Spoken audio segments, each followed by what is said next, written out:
Hi, it's Splinterverse. In this video, we're going to take a deep dive into a book from DM's Guild called Downtime Activities Revisited. It's linked in the video description, so if at any point you want to purchase it, please use that link because we do get a tiny bit from our affiliate code that supports the channel. I should mention, this book was sent to me for free, and these opinions are entirely my own. Alright, so you've heard of downtime. It's what your characters do between adventures. Whether it's resting completely, carousing, whatever it is, they're up to various things between those adventures. Some DMs choose to sort of hand wave it and just explain what happened. Others get really detailed with their players and deep dive into what's happening between those adventures and everything in between. And you've seen pieces of information about the downtime covered in Dungeon Master's Guide. You've got some more information in Xanathar's Guide to Everything about it. But what this book is trying to do is say, okay, we've got all those rules. What are some of the other things that we could be doing with our downtime? And so it's a really fun title that offers a wide selection for all kinds of interests. So let's take a look. We're going to look at 3 of them today, but the book offers quite a few. There are 15 different options in the 16 pages of this book, and it's $4 as of the time of this recording. So here's a look at those 15 different options, everything from Banditry all the way down to training to increase your maximum hit points. But you can see there's a mix. There's things like philanthropy, gathering information, running a business, even developing a magic item formula, which can be a lot of fun. We're going to look at Banditry first. So Banditry, it says, similar to the crime downtime activity, but instead of robbing a particular target, you head to the road to steal from passing travelers. Perhaps you want to feel the rush of being Robin Hood or just get some quick cash. Either way, you risk getting caught and arrested. Resources. A character must spend 10 days on the road performing this task. There is no cost associated with this downtime activity. Resolution. The character must make a series of checks with the DC for all the checks determined by the player with the DM approval, according to the amount of profit sought and feasibility of passing wealth in the targeted area of banditry. The chosen DC can be 10, 15, 20, or 25. Successful completion of the banditry yields a number of gold pieces as shown on the banditry loot value table. So you're figuring out what kind of the wealth of the area is, working with the DM to determine, okay, this is going to be the DC that we have to succeed on in order to successfully be a bandit. It says, to attempt this activity, the character makes 3 checks. When there is more than one option, the player can choose which to use. So first they do a stealth or survival. Then they do an investigation or insight. And then a perception. If desired, the player may replace one of these skill checks with an attack roll using one of the character's weapons. If none of the checks are successful, the character is caught and jailed. The character must pay a fine equal to the profit the banditry would have earned, and must spend 1 week in jail for each 25 gold pieces of the fine. If only 1 check out of the 3 is successful, the character is spotted and thwarted but is able to escape capture. If 2 checks are successful, the character's target did not have the wealth initially expected, earning half the expected payout. And if all 3 checks are successful, the character earns the full value of the loot. And then it lists here what the banditry loot value. So you see the lower the DC, so 10 gives you 50 GP, 15 gives you 100, and it goes all the way up to 25 with 1,000 GP. So if you think you can beat those higher DC checks, then you can go for more money. And then, of course, there's complications, and this kind of structure that we're looking at, this applies to all the types in the book. I'm not going to show you the entirety of every one of these because I do want you to buy the book, but the complications table, we're going to look at it here so you can get an idea of how the complications tables work. But I like these because they give you various things that can happen as you're trying to do this particular downtime activity. So banditry complications, it's a D6, you get 6 different options. One of the travelers you target is able to get a good look at your face and is very vocal about putting out your description. So that, and the star here says it could involve a rival. And then it says number 2, looks like your target was actually part of a powerful organization. Watch your back. So you could have a faction coming after you because you targeted a member of their faction, and now they want revenge, or they want to resolve the issue. And it says your favorite hiding hole has been claimed by someone or something else.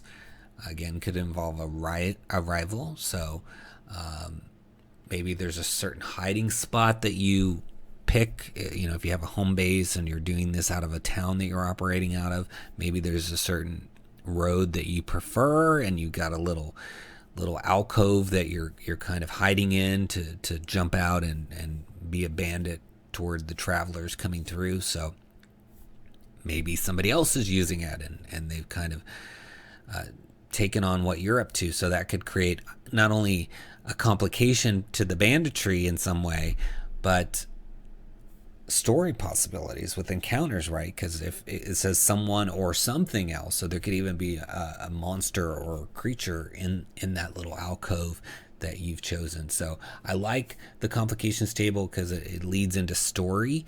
I also like this sort of stepping up on the DC, where if you get none of them, something happens. If you get 2 of them, something happens. Each of those is pretty distinct, and I like it. And that's, again, a pattern that's used throughout the book. So if you like what you saw in the Banditry, you're going to like the other ones as well. So we're going to look at 2 more.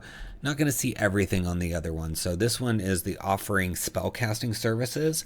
By spreading the word that you are in town and are making your services available, you seek customers that are in need of your magical skill. A character must spend 5 days of effort promoting and casting a spell they know. The cost of this promotion varies depending on the base spell slot level of the spell being offered, as noted in the spellcasting services table, which we'll look at in a minute. Spells of higher levels may require a minimum population size to effectively offer any feasible spellcasting service. If the spell requires any expensive components that are consumed during the casting, the customers will pay the full cost of those components. If the spell has any expensive non-consumed components, the character must supply these. The character declares the spell being offered and works out details with the DM on the feasibility of selling that service in the character's location. The character must succeed on a charisma persuasion check to find and provide services to willing customers.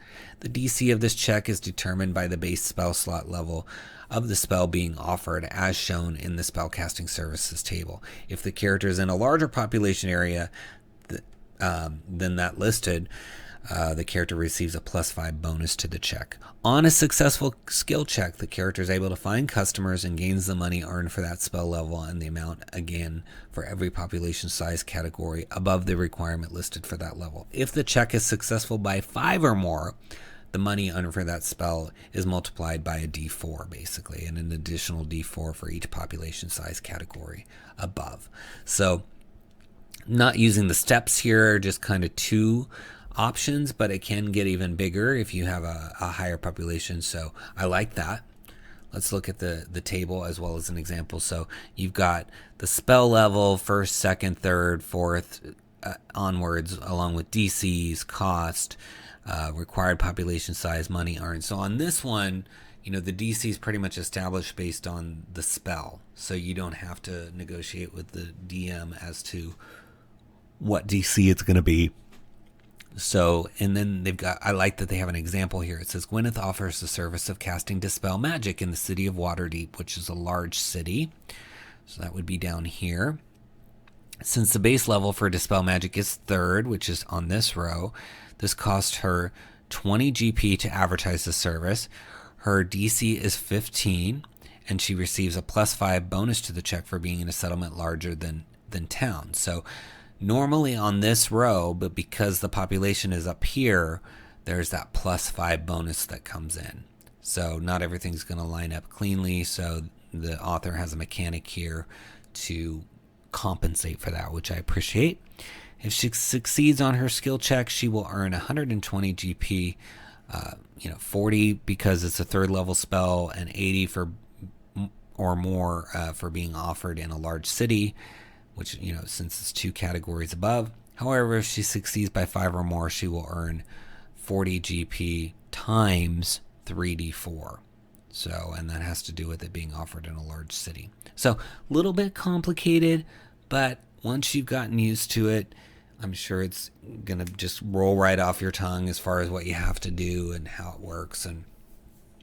And it just depends on your players. You know, some are going to want to do banditry, some are going to want to do spellcasting, some are going to want to do the other things listed in here. But the whole idea behind this book is to give you those options. You have 15 choices in addition to those in the Dungeon Masters Guild, Xanathar's Guide to Everything, so that you have a real assortment that you can offer players that are interested in Downtime, or you just feel like they should try it, and this is a way to do it. You know, here's a list. Here's the 15 from this book. Here's however many from these other sources. You tell me what you want to try, and then you get each one trying a different thing. It might make a fun little different time. Maybe you have people showing up at your table and somebody's missing, and so you need something to do to get started while you're waiting on people to get there, or maybe they're not going to make it at all. So maybe you have a session that's like a downtime session with an encounter. And we've already seen with the banditry how that could lead to an encounter. So even this could lead to an encounter. Maybe there's a competitor out there trying to sell their spellcasting services, and they're not liking that you're also trying to sell your spellcasting services, and then they sort of start slinging spells at each other in the town square or whatever. So lots of things could go wrong, and I think could make for a fun evening. And again, this would be, I think, a really fun way to fill in a session where you still get to have a little bit of combat and you get to accomplish some things, maybe earn some more money when you've got those people missing. Maybe one or more of your table is missing and you don't want to cancel it, or people already showed up, right, if you're doing it in person. So just keep that as an option with things like this. So this is the last one we're going to look at. Again, it's a 16-page book, so I don't want to give away too much. But this one's really interesting because it's training to increase your maximum hit points. This training can be completed pretty much anywhere. You are simply performing various physical activities to increase your overall fitness level. The character beginning this training declares the level of hit die being trained. The rolled hit die cannot be at its maximum value. For example, a 3rd level rogue may not train a 2nd level hit die that is already at a value of 8. A character must spend 5 days and pay 10 GP per level of the hit die in materials, fees, and equipment upkeep. So to do this, you have to keep accurate records of what was rolled for the hit die, including what type of die each was for the multi-class character. So that's why they're saying, specify the hit die that you're going to use, because with multi-classing, it changes. So at the end of the training, the character makes a constitution check with a DC equal to the level of the hit die being trained. For example, a 3rd level hit die would require a DC of 3. On a success, the rolled value of that hit die is increased by 1, and the character's maximum HP is adjusted accordingly. Complications, though, can arise. And we didn't look at the complications for the spellcasting again because this is a 16-page book. I don't want to give away too much, but we're going to look at the complications here. Complications from this type of training usually arise from issues with the lingering injury or arrival. At the completion of this training, there is a 10% chance that a complication has arisen during that time. Examples of which are in the hit point training complications table. So again, a D6 here. So one is you develop a lingering back injury that happens to impair you at the most inopportune times. Number 2, getting up early to work out has become your new favorite thing. 3, you seem to sweat just by walking out the door.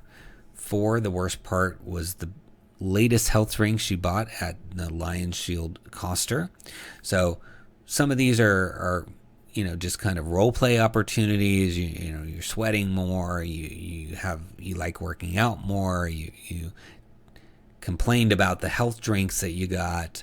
But then others can be, a back injury, and you can work with your DM to see how that manifests. Maybe you have disadvantage on your first roll of the day because your back is getting warmed up. Whatever you guys decide together. to implement to represent that. It could even just be a ribbon where you're just talking about, oh, my back is killing me kind of thing too. So I like that. Lots of story opportunities with these complication tables.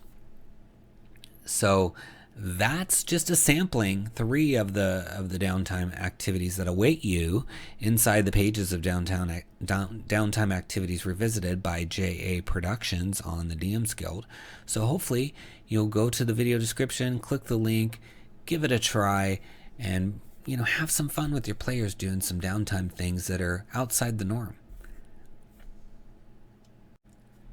If you've got a title you'd like us to consider for a video review on the channel, please see the video description for a link to our Google form where you can submit your title. We can't promise we're going to cover every single title we receive, but we do appreciate receiving them and having the opportunity to consider your work.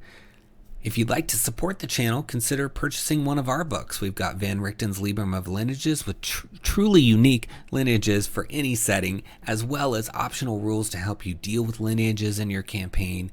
And we've got Potions Unlocked, which is over 100 pages in both digital and print-on-demand format. Tons of new potions with a short story for each one explaining its origin, as well as potion locations, plants, etc. There's even a magic school in there where you can learn to do potions, so it's perfect if you're using Strixhaven.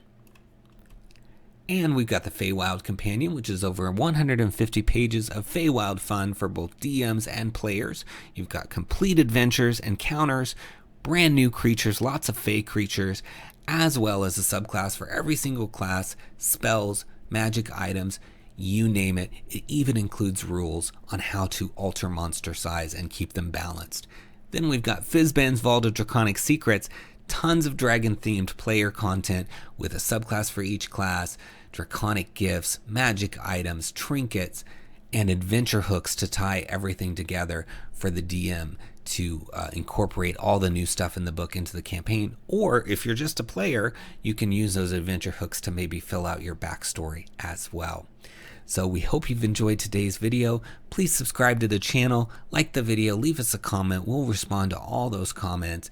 Follow us on Twitter at Splinterverse, and stay tuned because we have so much more fun D&D content headed your way. And until next time, happy adventuring.